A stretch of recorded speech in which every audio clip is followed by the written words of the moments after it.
Hello friends, পোস্টে আপনাদের সকলকে স্বাগতম। বাংলাদেশ অলরেডি টি-20 সিরিজ জিতে গেছে আফগানিস্তানের বিপক্ষে এবং টি-20 সিরিজেই একটি ওডিয়া সিরিজ খেলবে আফগানিস্তানের বিপক্ষে 3 ম্যাচের। সেই ওডিয়া সিরিজটার জন্য বাংলাদেশ দল ঘোষণা করেছে। মূলত বাংলাদেশের সেই স্কোয়াডটাতে কারা কারা আছে এই ভিডিওর মাধ্যমে আমরা তাই জানবো। তার আগে বাংলাদেশের অনেক দিন আগে দল ঘোষণা করে ফেলেছিল আফগানিস্তান, এখন বাংলাদেশ দল ঘোষণা করেছে এবং অনেকেই দুবাইয়ের উদ্দেশ্যে বা সংযুক্ত আরব মিরাতের উদ্দেশ্যে রওনা দিয়েছে এবং কেউ কেউ সেই দেশে অবস্থানও করছে। বাংলাদেশ যে 16 সদস্যের ওয়ানডে স্কোয়াড ঘোষণা করেছে সেখানে অধিনায়ক করা হয়েছে মেহেদী হাসান মিরাজকে।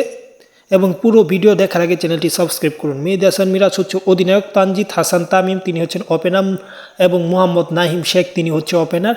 নাহিম শেখকে মূলত পারভেজ হোসেন ইমনের জায়গায় দলে অন্তর্ভুক্ত হয়েছে এবং দলে টি-20 ফরম্যাটে ভালো খেলে সাইফ হাসান স্থান পেয়েছে এবং নাজমুল হোসেন শান্ত দলে কামব্যাক করেছে। বলতে গেলে অনেক দিন যাবৎ তাকে বাংলাদেশ টি-20 দলে দেখা যায় না। সাবেক এই অধিনায়ক ওয়ানডে দলে কামব্যাক করেছে। আছে তৌহিদ হৃদয়, জাকির আলী অনিক, শামীম হোসেন পাটোয়ারি, আছে নুরুল হাসান সোহান তিনি উইকেট কিপার হিসেবে আছে, কেননা ওয়ানডেতে উইকেট কিপার হিসেবে জাকের আলীকে দেখবেন না, তিনি অধিনায়ক নয় সেই কারণে।